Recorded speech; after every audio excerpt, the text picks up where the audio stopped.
आमच्या इथं असं करतात आणि तुमच्या इथं तसं करतात. अरे काही करा, पण येशूने आमच्या पापाची क्षमा केलेली आहे. स्वर्गात असं भांडण चालेल का? तुम्ही पेंटिकॉस्टल बर का, तुम्ही अन्य भाषा बोलणारे बाजूला बसा, तुम्ही नॅझरीन इकडे बसा, तुम्ही सीएनआय इकडे बसा, हा एकदम येशूचे प्रिय बिलीवर मांडीवर बसा. असं काय का? मला नाही वाटत.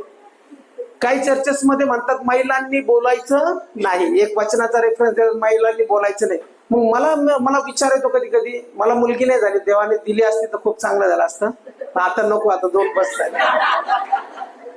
मला सांगा, मला जर मुलगी असते, उत्कर्ष आहे आणि समा मुलगी असते, तर मी उत्कर्ष मुलगा आहे म्हणून जवळ धरला असता आणि मुलगी म्हणून दूर लोटली असती का?